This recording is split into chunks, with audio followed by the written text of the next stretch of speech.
Good afternoon. I'm Kathy Kaler, President of the Niwot Historical Society, and I welcome you to a Now and Then lecture series production. We are here at the historic Left Hand Grange in Niwot, Colorado, and introducing our presenter today is Dr. Bill Butler, and he will take us on the journey. Thank you for watching. I'm Bill Butler. I have known Marilyn for like 40 years since I moved to Colorado. She is one of the better archaeologists in the whole state. She is a Colorado native, believe it or not. They're rare as heck.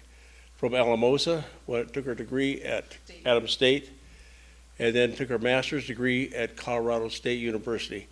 She has done some innovative things in Colorado, and especially in archaeology. Her latest was the lithophone study, which you can see on YouTube as one of the Uncle Double productions. Tonight you're going to talk about her master's thesis, which is on culturally modified trees, also known as culturally peeled trees, and some other names. Anyway, Marilyn. Thank you, Bill and Kathy. Appreciate it. Tree scars and modifications can be caused by a number of different factors. Animals such as porcupine, bear, elk, and deer can remove bark from trees and leave scars. These are porcupine scars that you can see here on the slide.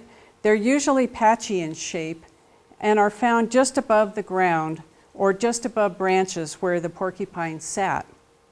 Teeth marks are often visible on fresh porcupine scars. Older scars may be grown over and not appear as patchy since the edges are more even looking after the tree begins to heal over. I think that older porcupine scars, like the one that you can see on the left there, are one of the most common types of scars that can be confused with historic cultural peels. But if you look closely, oftentimes you can see those teeth marks, even on the older ones, and that helps you tell the difference. Elk and deer also create scars on trees. Elk scars and deer scars are usually strip-like. You can see an example on the left there, and I'm sure you've all seen those when you're out walking in the woods. Bear scars often show claw marks where a bear climbed up or ripped and shredded the outer bark. There are several examples shown in the center and on the right here.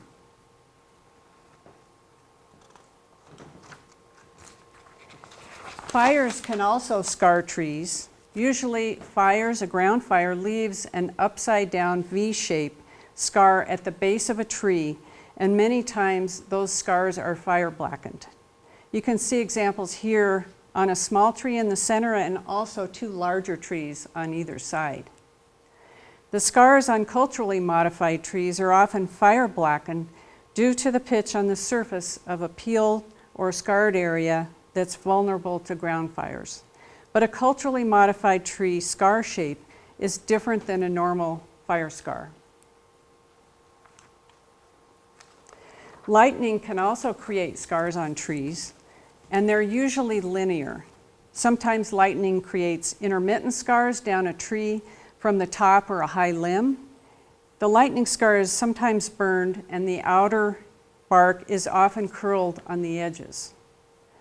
The trees on the left and the right there both have a lightning scar and a cultural scar. So you can see the difference between those two types.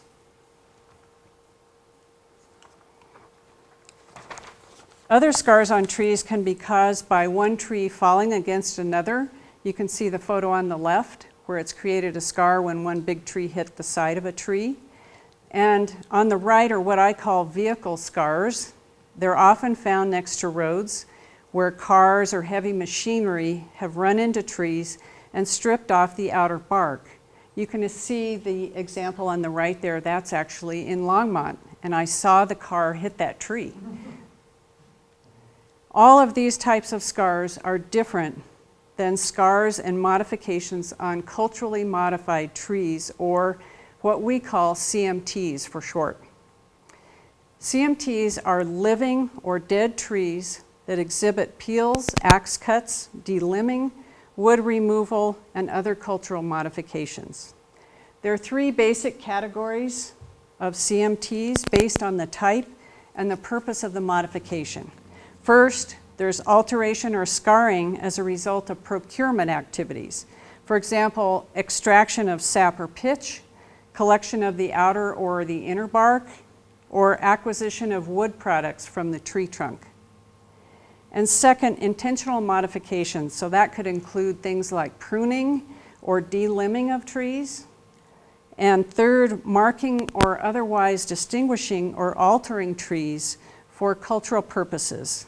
Examples of that would be territorial or legal location markings, mining claim markers, trailblazes, arboglyphs, which are aspen carvings, or what we call fence line trees, which are just a tree that was used as a fence post.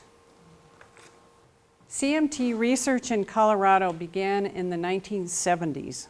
That was a long time ago now, but I was an archaeologist fresh out of college, and I was working for the Rio Grande National Forest.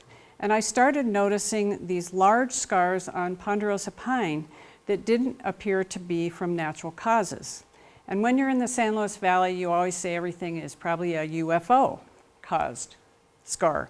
But I asked my Adams State College biology professor, Dr. Hobart Dixon, and he gave me a copy of this article called Scarred Trees in Western Montana.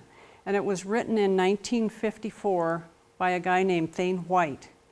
And what he does in here is describe scarring of trees in Montana by the Kootenai Indians. And it shows drawings of tools they used to peel the trees. And Dr. Dixon also told me he had found one of these peeled trees at Great Sand Dunes National Park and Preserve. And he actually cored it and got a date of 1838. So that piqued my interest.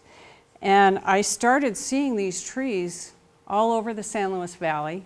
And also when I was driving around the state, I kept seeing them just off the road. And so I started thinking these trees should probably be recorded just like other prehistoric artifacts, and they should be documented. And so I ended up writing my thesis at Colorado State University on these CMTs. And I've been trying to promote the identification, the study, and the preservation of these CMTs ever since. And it's a lifelong project for me, still going on today. We know that Native Americans use bark and bark substances for a variety of functions. For example, the outer bark was used to construct objects such as these bark trays that you can see in this slide, and also baskets and cradle boards. Outer bark was used as a building material to construct structures such as this bark house shown on the lower left there. Outer bark slabs have also been found around the base of a wickiup or a conical timbered lodge, similar to the one shown in the lower middle photo. In this case, we believe the bark pieces were used as insulation. Pitch was also scraped from peeled areas on tree trunks and was used as a waterproofing agent for items like a basket that you can see on the right here, which is covered with pitch to make it carry liquids.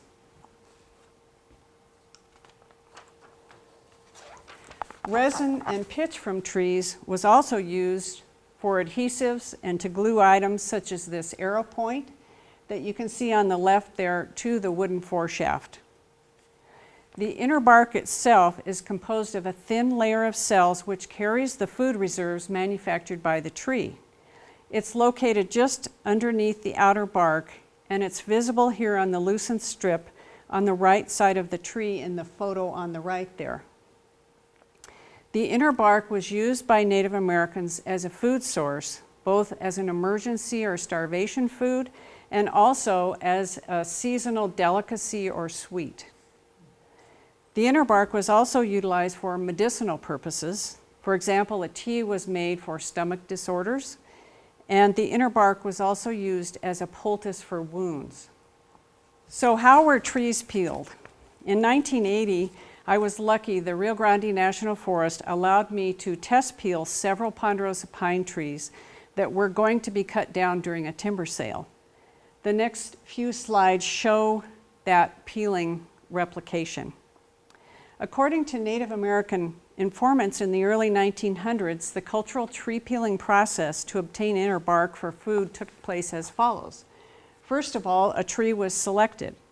We don't know exactly how they did that, but possibly by smell. If you've ever been in the woods and you walk up to a ponderosa pine on a warm day, be sure and smell it, because you can get sort of a vanilla smell or a butterscotch smell, and some smell better than others. So they may have just decided on which tree based on smell. Or they could have chosen a tree that had the fewest branches, because that would make it easiest to peel a big chunk off. Then, after they selected the tree, a small sample of bark was removed from the tree and tasted. You can see that in the lower left photo there.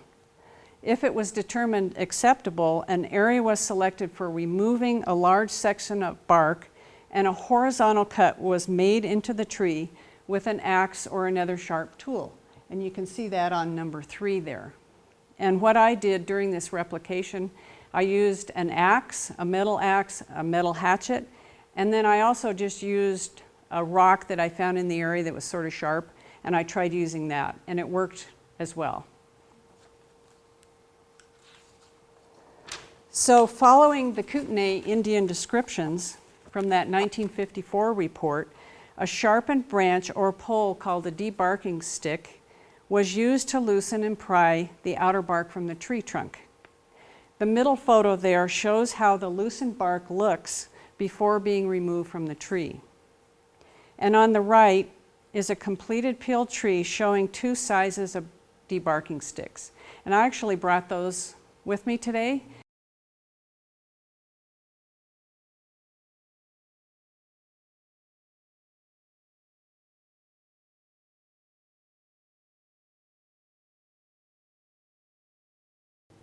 A scar this size would yield about 1 pound of inner bark. On a ponderosa pine, the inner bark is attached to the outer bark pieces on a ponderosa, and it's removed by using some sort of scraper. And here what we did is we made a scraper from a metal baking powder can, as described by Native Americans in the early 1900s. Prior to that, a scraper was reportedly made from the horn of a bighorn sheep. After the inner bark was removed, it could have been eaten or utilized right away, or they could have rolled it into balls and saved it for later and taken it back with them. Fresh inner bark is fibrous, moist, and slightly sweet tasting. It doesn't taste like pitch. It's not bitter. At least in the spring, that's when I took these samples. A lot of people think it might have a real bitter taste, but it doesn't at all. It reminds me of eating sugar cane, if you've ever bought those little chunks of sugar cane where you sort of chew on it and it's very fibrous, but you suck out the sweet juices. And that's what this reminds me of. Luckily, one of the trees I test peeled in 1980 was not cut down during the timber sale. I was really lucky. So I've revisited this tree a number of times over the last 40 years, including a few years ago when this particular photo was taken. So what I've been doing is trying to look at the tree and the scar over all those years and documenting how the tree is healing, what the axe cuts look like through time, and how the scar is weathering. So what this has done for me is, even though it was just a fun experiment at first, it's also helped me understand, when I look at historic peeled trees, what's happened to the tree through time. After the test peeling, I had 1 pound of inner bark submitted and analyzed for nutritional value, because we wanted to know really what was the value of this inner bark that they were utilizing. So 1 pound of inner bark is what is yielded by an average size scar about 1.5 feet wide by 4 feet long. And it's amazing. It has 600 calories, equal to that of what's in 9 slices of bread. It's high in fiber. I found one reference that the Utes use the inner bark to clean them out, sort of spring cleaning. And you can see why, because it's very high in fiber. It's also very high in calcium, which I think is really interesting, equal to about 9.5 glasses of milk. And it also has other nutritional values that you can see up here, including vitamin C. So what this shows to me is that it does make sense that the inner bark could have been a seasonal food source as well as an emergency type of food. So in case you think that eating pine bark would have just been useful in the past, this recent article that you can see on the upper left there, and there's an advertisement from Sprouts in the lower right, and it discusses health attributes of eating extract of pine bark. Reportedly, it helps lower blood glucose levels, blood pressure, and LDL cholesterol, and supposedly it also reduces osteoarthritis, joint pain, and stiffness, which sounds pretty good to me as I get older. So I just think it's interesting that people today are still using extract of pine bark. And there is a picture on the lower left there of the actual extract of pine bark that you can buy at health food stores. The typical historic peeled CMT shape is fairly straight across the lower end and comes to one or more points at the upper end, indicating the bark was probably peeled with an upward motion from that original cut. You can see an example of a typical scar there on the left. Scars can occur on all sides of the tree, so the location chosen for the peeling might be related to other things, some that we talked about before, but also possibly weather conditions. Say it was really cold, maybe you wanted to stand in the sun. It could have to do with wind direction and also accessibility to areas that didn't have big branches. Some of the scars exhibit points at either the bottom only or at both ends of the scar. You can see the center photo there. And that suggests the directions the bark was pulled off of the tree. Most CMT scars don't extend to the ground level. So if you're looking at a scar and wondering, usually they don't go clear to the ground. There are some instances where the bark below the scar has just fallen off. But normally they didn't extend to the ground because someone was standing there and it was a lot easier not to be kneeling to do this peeling. So that really makes sense. Many times along the lower edge of the scar, there are tool marks, usually metal or stone axe cuts, presumed to be evidence of the initial horizontal cut into the tree. And there's an example of an axe cut that you might see at the lower end of the scar, shown on that lower right photo. Some of the scars today are small, only a few inches wide. However, the thing to think about is the original width of the scar that you see today is at least several inches smaller than what was actually created on the tree. And that's because the tree, through time, and you figure over 100 years, the tree is trying to heal itself. And so the wood and the bark starts covering up that scar. So even though these are pretty small scar examples that you can see here, they were probably almost twice as big in some cases originally. And some of these smaller ones were still fairly small compared to some that I'll show you in a moment. And it could be they only needed a small amount for medicine or some other purpose. We don't know why some of the scars are really small and some are huge. It could be if you had a large group of people, you wanted to make a bigger peel. Other scars are really large, up to 9 feet in length and 5 feet in width. We've only found a few trees that were completely girdled, and you can see 2 here shown on the right. The larger girdled tree that's shown in the center there is 5 feet wide and 5 feet long. And I figured that you could probably get about 4 pounds of inner bark from this one tree. These trees shown here are over 400 years old, and they're huge in diameter. They're very large trees, and the scars on some of them are huge as well. You can see how big they are compared to the people standing next to them. These aren't missed, so if you're driving around, you can see these from the road.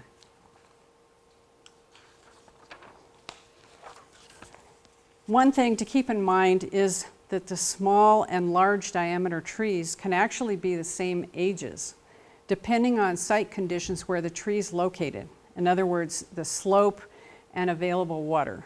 As an example here, the scars on the trees in both photos date similar time, but the one on the left, the tree on the left, has its roots in some groundwater. So you can see how big in diameter it is. The two trees on the right there are located on a drier slope, so they're the same age, but it's because they just don't have the amount of water available to grow as big as the one on the left. Remnants of CMT scars or even entire scars can be identified on snags or dead fallen trees, like you can see in this slide. Luckily, the scarred area is often the best preserved portion of a dead CMT. So even after a tree dies, luckily, because of the pitch that came to the surface of that scar after it was peeled, it helps preserve that particular portion of the tree. And so, for example, the tree on the right there is dead, and the tree is starting to disintegrate, but the scarred area is still in pretty good shape because it's been preserved by all that pitch. Several of the peeled trees exhibit more than one scar, up to 5 on one tree. If you look on the left there, the large 1873 scar has another scar adjacent to it that was made years earlier, and you can see that one shown by the yellow arrow. The two photos on the right depict a tree that has 2 scars, both dating to 1821, and they're on opposite sides of the tree. So you can imagine someone was on one side peeling and someone was on the other. It's really interesting because, especially in this particular area, there are trees that have up to 5 scars, but there are other nearby trees that are a similar age that are unscarred. So why is that? We don't know for sure, but we have some thoughts. One is that it might be easier to start peeling a tree next to an existing scar. Or it could be if people knew that that tree tasted good or it had good qualities they were looking for, they would go back to that year after year. And that could be why there are some trees with multiple scars and others that weren't peeled at all. There's one interesting thing that I found about the taste of inner bark. And scientists have studied inner bark feeding habits of squirrels. There are certain squirrels that eat inner bark. And what they found is there's a compound in the inner bark called monoterpenes. And if there's a high level of these monoterpenes, the squirrels don't like it. Apparently it tastes weird to them. And so it could be that humans could also taste the difference between different trees. So maybe you taste a tree and you think that doesn't taste good, so you go to the next one. And that's the one you use. One of the most interesting things about these scars for archaeologists is that we can date the scarring event through dendrochronological analysis or tree ring dating. The tree is cored with an increment borer, and the gal on the left there is coring that tree. And you remove a small sample, a core of the annual growth rings of the tree. And those rings can be cross-dated with a master chronology to determine the year the scar was made. Most of the scars that we have recorded in Colorado date from the 1600s clear up into the mid-1900s. Most of them date to the 1800s. This was a time of vast changes for Native Americans here in Colorado. As more and more explorers and miners and settlers entered the state, the native people were quickly pushed out of their traditional hunting and camping areas, and food at times was scarce, and this is documented in historical records. Also, there are a couple different periods of documented drought, and that may have also caused more food shortages. So even though the trees may have been normally peeled on a seasonal basis, it's thought that during certain times of the year and certain periods when people were starving, they may have utilized these more as a source of food. And maybe some of the bigger scars represent those times. So this is a cross-section of a peeled ponderosa pine. It was actually peeled in 1880, and the tree was cut down in 2001. The peel scar is visible at the lower middle of the photo there, and the yellow lines show how the tree has healed over the edges of the scar over time. So you can see how much bigger the scar was originally than what you see when it was cut down. The red line that you see there shows where we would take a core sample to obtain the growth rings from the pith or the center of the tree through the scar itself and then through the growth of the tree after the scarring occurred. And that's how we get a date on the actual scar. The interesting thing recently is that we've also been able to obtain seasonality information. So not only what year the peeling occurred, but we're also finding out what season of that year the tree was peeled. And that's really important information. Archaeologists are always excited when we get any kind of date. But if you can figure out what time of year, that's amazing information. And it's interesting too because ethnographical and historical information suggests that most of the time during normal times that trees were peeled in the early spring. That was their choice. That the bark, the sap was running in the tree, it was easiest to peel the tree. But we're seeing a lot of peels that were made in late season. So we're wondering if this has implications about whether people were starving, what was going on. We don't really know, but it's really interesting. This is a close-up of what one of those core samples looks like from a tree, from a CMT. And the finger there is pointing to the scar. So when you take a core sample, you can see where that scar is on your core. And the outer bark would be on the right there. So that's the outside of the tree. Then you can see where the scar occurred. And then on the left is toward the pith or the center of the tree. And so if you got a ring series like this, you would be very happy. And you'd also be very happy if your increment board didn't get stuck in the tree, which sometimes happens. These are two examples of 1700s and 1800s dated scars, just so you can see what they look like. If you look at the scar on the tree in the right photo, you'll notice that it's covered with an orange, very thick layer of pitch. And this is the pitch that comes to the surface of the scar after they peel off the bark. And many times what happens is when a fire comes through, that pitch is burned. And so you don't often see that layer of pitch on a tree. You might see little remnants of it. But many times what you'll see is shown on the left photo there by the yellow arrow. You'll see evidence of burn because that tree was not burned down, but because the pitch was on the surface of the scar, when a fire came through, it actually created blackened surface.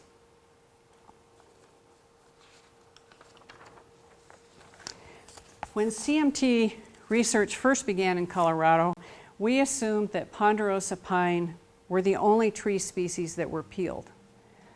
In the past few years, the number of species that have been documented to have been peeled historically in Colorado has expanded to include Engelmann spruce, limber pine, and also bristlecone pine.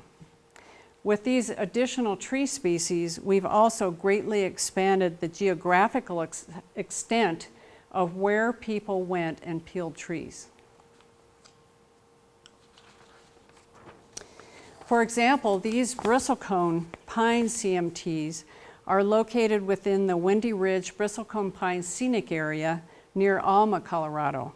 And they are located at an elevation of 11,700 feet, which is really high.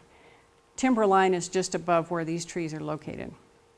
This particular grove contains 47 peeled bristlecone with peel dates ranging from 1870 to 1882. These are the highest elevation CMTs recorded in Colorado to date and could possibly be the only peeled bristlecone in the United States. We're still looking. There could be others, but at least people haven't identified them yet. So this has been really interesting for us to find these peeled trees at such high elevations. We've observed a number of tool marks, like I mentioned before, and also evidence of wood removal on CMTs. The left photo shows you examples of those axe cut marks from the initial cut into the tree. On the right, you can see wood removed with an axe on the actual scar face. You can see those chunks that were taken out.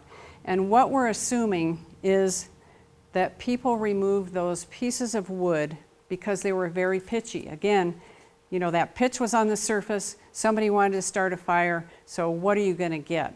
You're going to take a few chunks of wood from the surface of the scar. They're very pitchy. It's very similar to what they call fat wood that they sell. LL Bean sells it. And it's really the same idea. It's pieces of wood that have a lot of pitch in it. And it's great for starting a fire, even if your wood is slightly damp. With all that pitch in there, you can get one going pretty easily.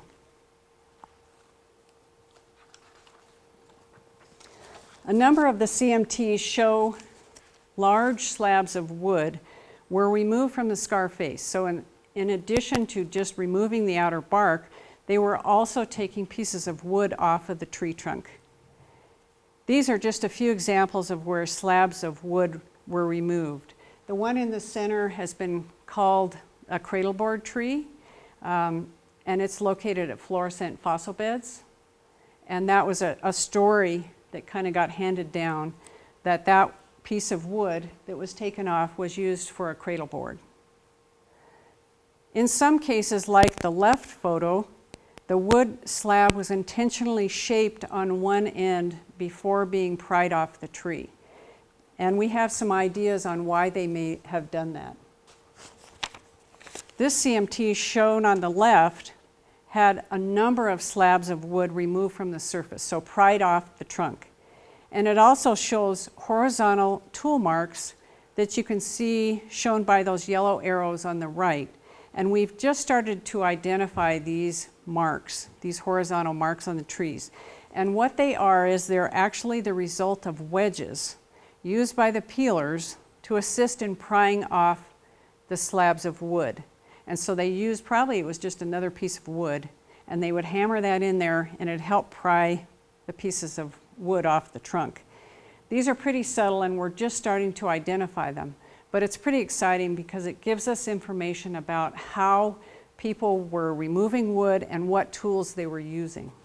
We do have some ideas about what these slabs were used for.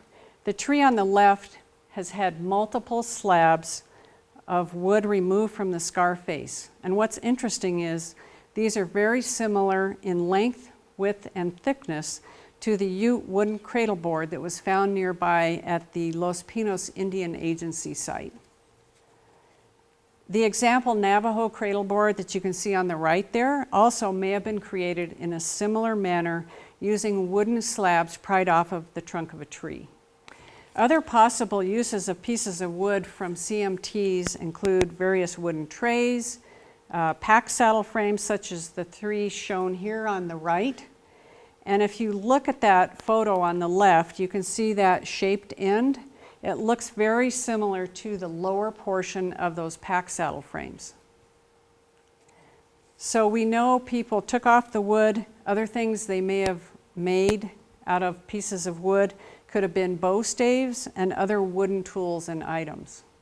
The last few years, we've also found some interesting things actually embedded in the scars of some of these axe-cut peeled trees. Lead balls, which were likely from early flintlock guns, have been found in 2 of these trees in the San Luis Valley. So now what we're doing is we're using metal detectors on these trees, and if it goes off, you look closely and you might find one of these lead balls. So one of these lead balls, the one on the right, was found in a tree at a probable campsite along the Old Spanish Trail in the San Luis Valley. We've found many metal arrow points at this site, as well as numerous additional lead balls that were just in the ground. And what this suggests is that there was some sort of conflict that occurred at this particular site, probably in the early to mid 1800s. Early on in my research, I was told that Utes were the ones who did the peeling of trees in Colorado. After several years of Native American consultation with government, such as the Park Service, and a lot of research, it appears that a number of different tribal groups, in addition to the Utes, peeled trees, including Apache, Navajo, some Puebloan groups, and even a few Plains groups, and also possibly Anglo-Americans and Hispanic Americans in more recent times. As of now, we have no way to determine exactly which ethnic group peeled a particular tree by just looking at it. I think it's more likely that the different shaped and sizes of trees had to do with the intended uses of the bark or how many people were there. However, what we can do is use historical and ethnographic data and information from our consultation with Native American folks to determine which ethnic groups were known to have utilized certain areas. So this gives us some idea of who's most likely to have peeled a certain tree. But we don't know. There's no U marked in these trees for Ute, for example. So we have to use some of our research skills to try and figure it out. I'm really happy to be able to say that many hundreds of these bark-peeled trees have now been recorded throughout Colorado. And they're found on private land, on Bureau of Land Management, Forest Service, and in several national parks and monuments. This map shows the distribution of CMTs statewide by county, and there's still more being recorded today. Basically, the darker the color that you see here, the more CMTs that have been recorded in that area. And you can see that the most trees that have been recorded so far are in the southwestern portion of the state, which makes sense because we know that Native Americans were sort of pushed down in that area, especially the Utes, in the 1800s. The Indian Grove, which is a group of over 72 peeled trees at Great Sand Dunes National Park and Preserve, was actually listed on the National Register of Historic Places in 2000. It's one of only a few registered properties where living things are listed. So that was really excited to get that listed. Most of the time you see things like cabins or barns or something. So this was sort of a new type of resource to get listed in the National Register. You can go to Great Sand Dunes and you can actually visit this grove and drive through there. And the park also has an example CMT in the visitor center. So you can see one even if you can't take your car out on this four-wheel drive road. There's a grove of these peeled trees in Rocky Mountain National Park along Glacier Creek, just before it joins the Big Thompson River in Tuxedo Park. There are 4 of these trees on Park Service land and 6 across the creek on YMCA land. I dated all these trees and they all came back in 1931. I have no idea why it was that late. It could be, and this is pure conjecture, this is also the height of the Depression. And you might have people going there looking for these trees, knowing how to do this. But that's just guess and all. But if you want to see these trees, go into the park, go up the Bear Lake Road, cross the Big Thompson Bridge, turn left at the first dirt road and go to the end of the road. It's only about 100 feet. Get out of your car and look for the ponderosa pines, and you'll find them, especially that one right there. They're easy to find. Okay? All right, thank you, Bill. I think it's important to know that CMTs do exist around this area. So when you're out in the woods, make sure you keep your eye out for big old ponderosa pines, and then look to see if they have a scar on them. Other types of CMTs that archaeologists record, in addition to peeled trees, include what we call fence line trees on the left there. What they did is they took a strip of bark off the trunk to enable them to pound fence staples into the tree. Otherwise, if you try to pound them into the outer bark, they'll pop out. So you make a small scar, and you can actually see the remnants of barbed wire on that tree on the left there. So really what they were doing is making this tree into a fence post. It was very creative, made sense. We actually did dendrochronological analysis of this scar and dated it to the 1950s. And we know that people were living in that area right there during that time period. On the right are miners' claim markers. Example of that, what they did is they cut a horizontal cut into the trunk with a saw, and then they used an axe to remove a chunk of wood from the tree trunk. Oftentimes they put claim papers into a tobacco tin and stuck it in that little niche. And you can actually core these trees as well and get an idea of the date of when people were in an area and starting to look for gold or silver. Other CMTs are called witness-bearing, they have a lot of names, witness-bearing scribed or reference trees. And these trees mark legal locations that have been used by early surveyors in Colorado since even the mid-1800s. On the upper left is what's called a witness tree. It has two small scars or blazes on it, and it also has a metal survey marker sign that tells you what the legal location is. The two trees in the center there show a bearing tree that's marked with a yellow metal legal location sign, and also it's been scribed. A strip of outer bark was removed from the tree trunk, similar to the fence tree, and then a special metal tool called a timber scribe, and you can see an example of one of those scribes is shown on the lower left there. It was used to gouge out the legal information into the scarred area. So you can actually see there's some letters and numbers that are still visible on that tree trunk.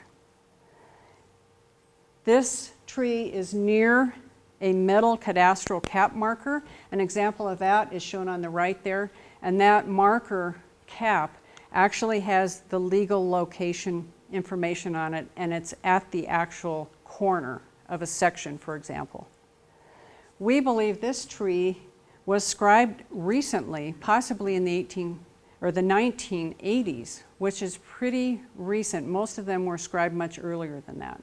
But apparently somebody was still using a timber scribe at that time. On the right is a photo of a section of a tree trunk of a much older scarred and scribe-bearing tree without bark left. But it shows you what these look like if they've been out in the weather for a long period of time. They turn gray and start looking pretty weathered. So that tree was scribed, the one on the right, as well, but probably much earlier, probably the 1800s.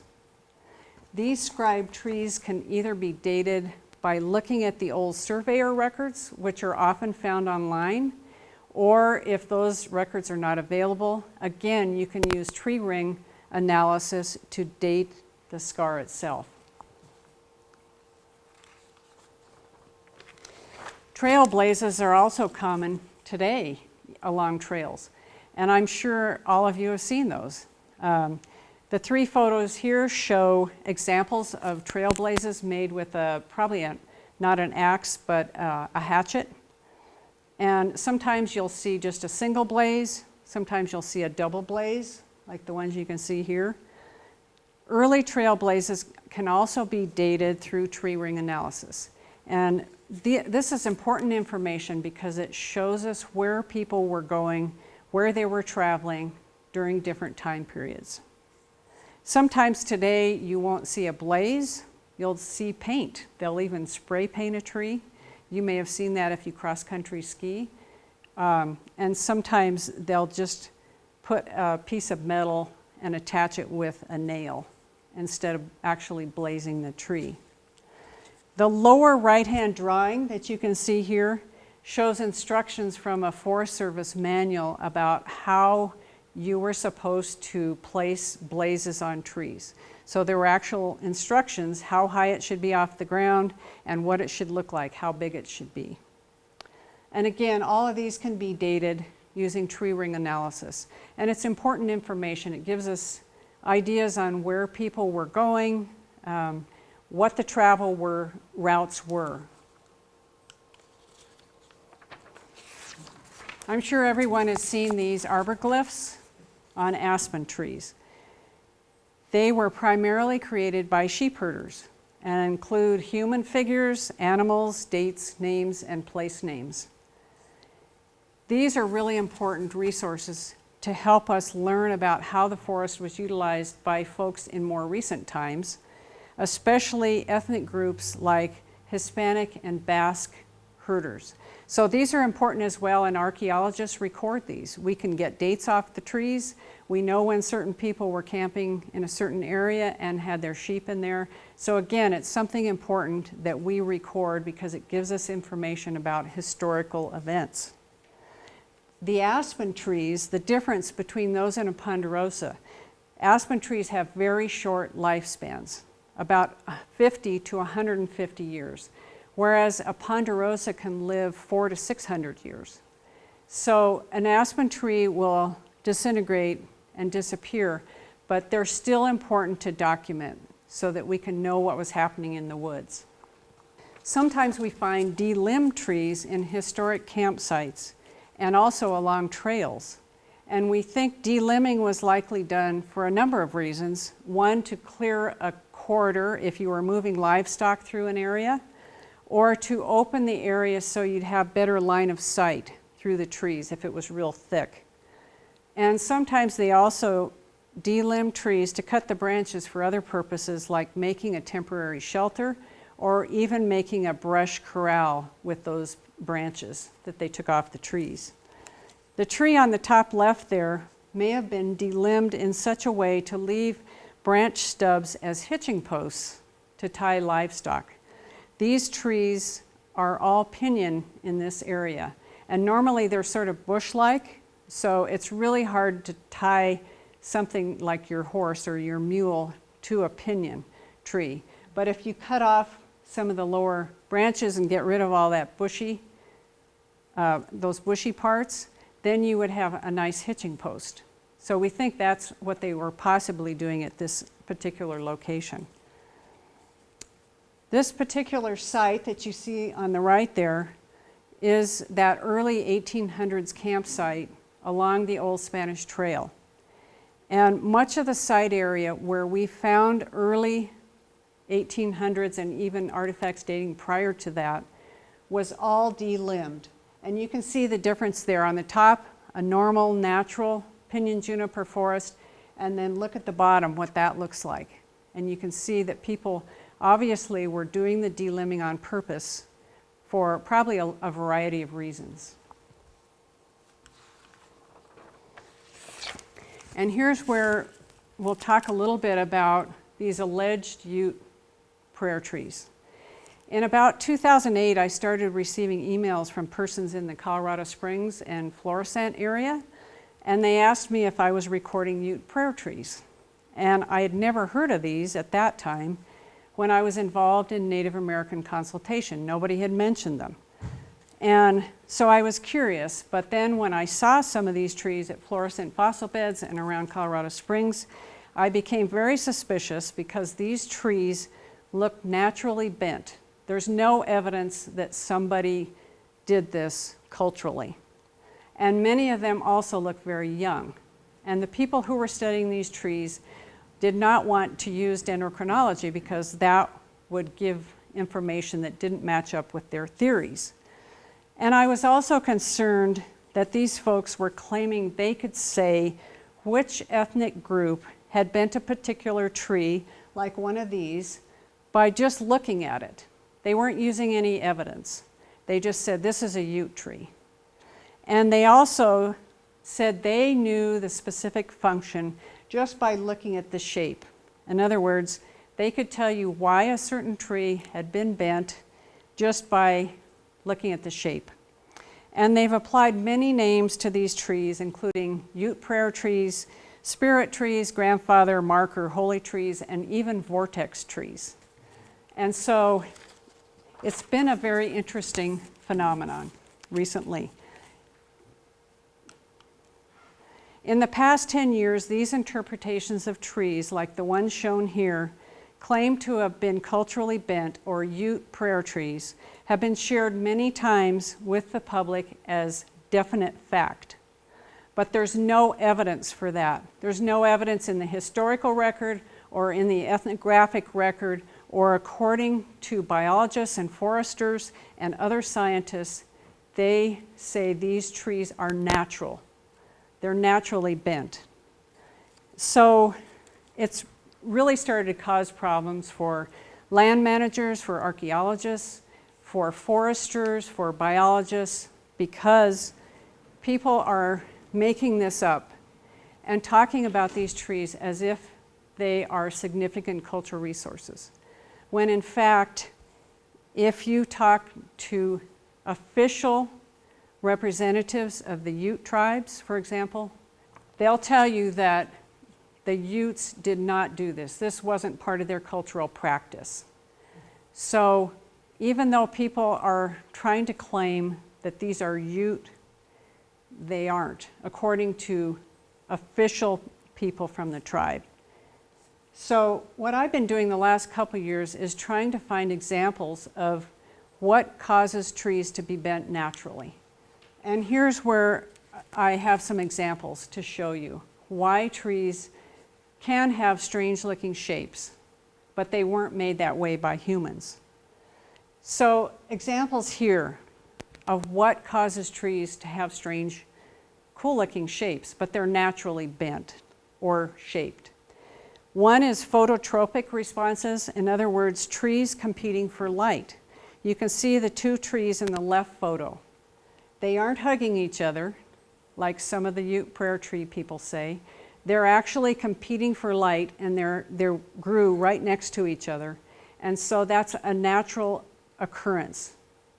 That's not something that humans did. Also, heavy snowfall, trees falling against other trees, and slope soil creep are other examples of what can cause trees to have interesting shapes. You can see the naturally bent trees caused by slope creep in the photo on the right. And when those trees get older, they're going to all have that interesting shape, but it's all natural. Also, lightning damage, windstorms, insects, and animals can also cause bent or strange looking trees. And some bent trees have also been created near roads where a machine knocked into a tree and then the tree has to grow up in an interesting shape after it's been damaged. These are just a couple more examples of natural causes of tree bending. On the left is a naturally bent tree, in this case a very young sapling that's being bent into a curved shape after a large tree fell on top of it. When older, this tree will look very similar to what some of the alleged Ute prayer trees look like, but it's natural. It was a natural event. On the right is the example of a bent tree that resulted after a beaver partially cut the tree down and it bent over, but it's still alive. So if this tree survives, it will also become another example of a naturally bent tree. It wasn't done that way by humans. This is a tree that we just found recently, this past year. We were in a windstorm in the mountains, and when we came back down the trail, we saw this dead tree had fallen actually over the trail and had sort of crushed this live tree that you can see there. And if this dead tree stays on top of that live tree there, the live tree underneath is going to want to start growing upright again. So it could start going upright, and it could look very similar to what some of these Ute prayer trees look like. So there are just so many natural causes of bending, and they aren't human caused. This is another cause of naturally bent trees. Heavy snow load. If you go into the high country, oftentimes, like on the left there, you can see a young tree was bent over when heavy snow buried the upper branches of the tree. And many times what happens is trees that are bent over by heavy snow load may not recover to their original vertical position even when the snow melts. So you end up with this tree that's bent over, and it may remain there permanently bent. It may keep growing, but it's going to be bent over. And on the right is another photo I took in Rocky Mountain National Park. It's in a group of lodgepole pine. There's an interesting shaped tree there, and I talked to a forester about it, and he believes that that was created by heavy snow load when the tree was younger. And it actually caused that tree to bend over, and then the tree started growing upright again after the snow melted. This is an example of a specific tree that was described by some as a bent Ute tree, but it was recently cored by a professional forester and determined to be less than 70 years old. So it's not even old enough to be around in historic times. The forester also believes that this tree's shape is due to natural causes and not cultural modification. There's no evidence of that. So just because a tree has an interesting bent or twisted shape does not necessarily mean it was made that way by humans. I mean, these are fun to look at, some of these bent trees, but just because they're bent doesn't mean a human being did it. And I think that's just something to keep in mind. Trees are really amazingly resilient, and they keep trying to grow even when they've been damaged in many ways, bent over or even the top broken off. And so they'll keep growing. And I think that's fantastic. It shows you how amazing nature is. And it doesn't mean that humans made all these bent trees. I really believe that the public should not be told they're definitely Ute prayer trees in Colorado. We've talked to official representatives of the Ute tribes, and they recently came out with an official statement from the tribes, both the Southern Ute and the Ute Mountain Ute, refuting that bending of trees was part of their cultural tradition.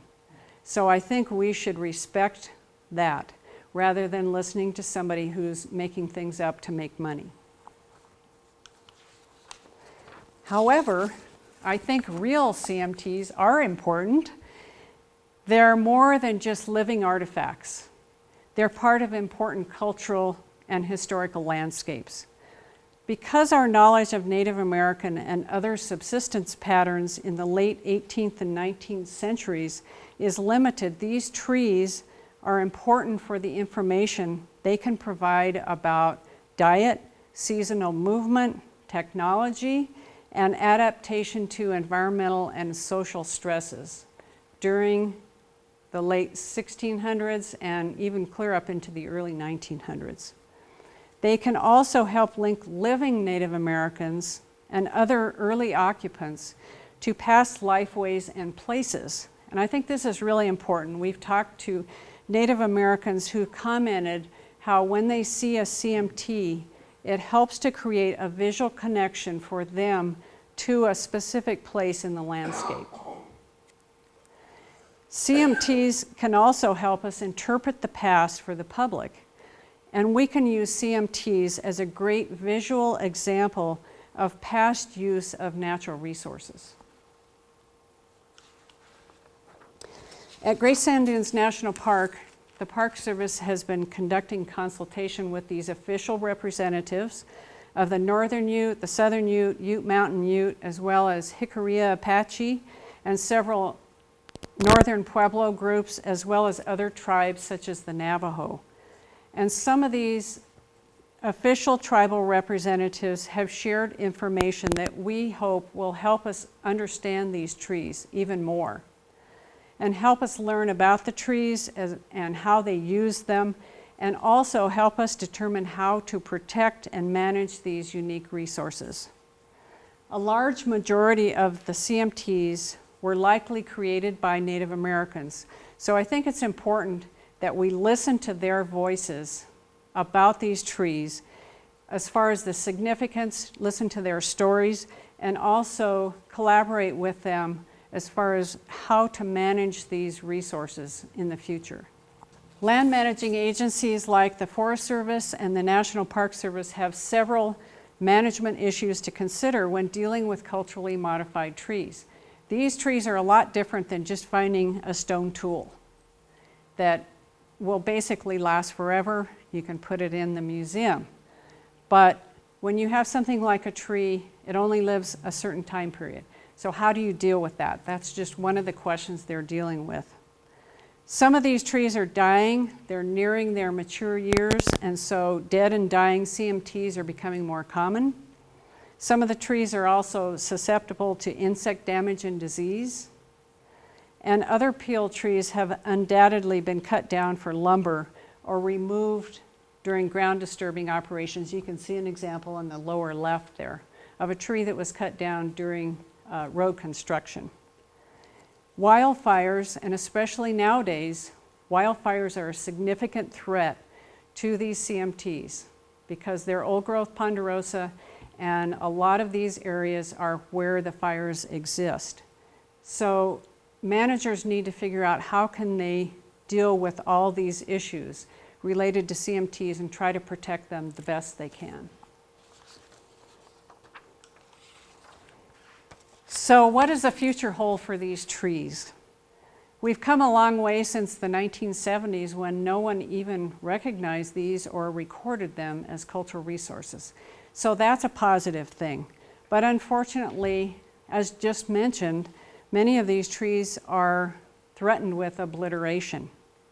So we believe that there are a couple things that still need to be done. Identifying and recording these remaining peeled trees is an important first step to the preservation and understanding of these resources. Also, dating the trees and protecting them is important. Also, we want to continue Native American consultation to learn about CMT traditions, as well as collaborate with Native American groups regarding the management and protection of these trees. Also, we want to continue to expand the research into various types of CMTs and different species of trees. We're still learning about which tree types were peeled. And it's valuable for us to help fully understand how trees were used in historic landscapes. And I think it's especially important for management agencies to develop management goals and protocols. What do you do if there's a forest fire and it's coming toward a grove of CMTs? Do you go in there and try to protect those trees? So if they have a plan, it's going to be a good thing. And one final thing, I think it's important to develop ways to interpret these trees to the public, because I think if the public understands what these trees are all about and how significant they are, what they can tell us about the past, it will help us with our future preservation goals with these trees as well as with other cultural resources. So I'd just like to thank Kathy Kaler and also the Niwot Historical Society and Dr. Bill Butler for all your support. And just one thought to leave you with is when you're in the woods, always look around. Look up, don't always look down, and you never know what you might find. So thank you.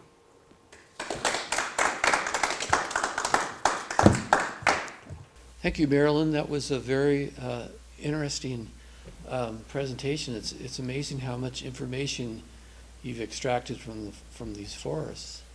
I would like to learn more about the tree ring dating process, and that one particular slide you showed in which you had a cross section, a slice, a Right. tree cookie, Yes. and the scar was well inside of the area that it has grown over, and I was wondering if I don't even know if trees develop the rings on the outside growing out, or they're on the inside. Growing out. Yes. You know, from the center growing in or the outside growing out? They grow Must be- from the center out. So each year it puts on a new ring. On the Yes, outside? on the outside. Right. And so after a tree has been peeled, the tree will keep growing on the edges part of that's the alive. scar. Yeah. And eventually, if you wait long enough and the scar isn't too big, the tree will keep growing, Okay, adding rings, and then it eventually will almost cover up the scar right. itself. So right? in dating the scar, do you take like two core samples, like one from the outer part that gives you the rings that have grown subsequent to the scar, and one in the scar itself, and then you subtract them? We or- used to try and do that, Oh. but now what we do, as shown in that one cross section, we actually take a core through the area that's covering the edges of the scar. So that's all the rings that were put on after the peeling occurred. Right. So when we go in there, we get that little sample of all the rings since the peeling. We'll see the peel in there, like we did in that one slide. We'll see the peel. And then we'll try to get our increment bore to go clear to the center of the tree so we can learn when the tree first started living. And so now we can do that with one core. Okay, We used to try and take one through the scar itself and then take one through the back of the tree and try and compare them. But what we found is that the tree where it was peeled tends to weather. And so sometimes you actually end up losing a few years off the peel, or if the peel has burned, then some of those outer rings may burn. So you're gonna skew your date. But if we can do it right on the edge of the peel into the bark, we're gonna get that area that was covered up first when the Right. tree was trying to heal, and then we'll have an accurate date. I see. Yes. And I was wondering if you were also saying about that a locale may have, like, you know, referenced dendrochronology data where, you know, scientists have just gathered and sort of created a sort of reference of the Right. seasonal changes or episodic changes of that area, and use that Right. just, even with just a scar itself. Yes, and it's Okay. great information. And dendrochronologists have these, what they call master chronologies. Okay. For different areas. You know, because some areas are very arid, some are not, and different tree species. So if you talk to a dendrochronologist, they will use a chronology that's closest to where your trees are, so that they can compare your sample, which looks like this, by the way, if you are interested. Mhm. It's very small, and if you look at it closely, you can see all the rings. But the scientists, the dendrochronologists, actually compare that ring series, and some are narrow, some are wider, you know, because of drought, and they can actually match this up to a master chronology for that particular area. And Okay. that's how you can get a great date. Interesting. It's complicated. It is complicated. You can look at these, and some people try to count them, but that's not very accurate. You can do it, but there are what they call false rings. There are a lot of issues where rings are missing, and so if you give your sample to a dendrochronologist, they can compare that to this big chronology, and that way you don't have to worry about whether you can see that one ring or whether that was a fake ring or something like that. Huh. Yeah. All right. Thank you. Sure. Marilyn, thank you so very much for coming. This is, I love the tools and your peeler and everything. Marilyn presented at Boulder County Parks and Open Space several years ago. And since then, rangers are more aware of what they're looking for and looking at when they're out on the trails. And they have identified some CMTs in our Boulder County. So just in the foothills west, if you take a hike, be aware wherever you're looking, try to find a culturally modified tree. Thank you very much. And we will have this posted on our website and the link will be there. And you guys have a great day. Thank you.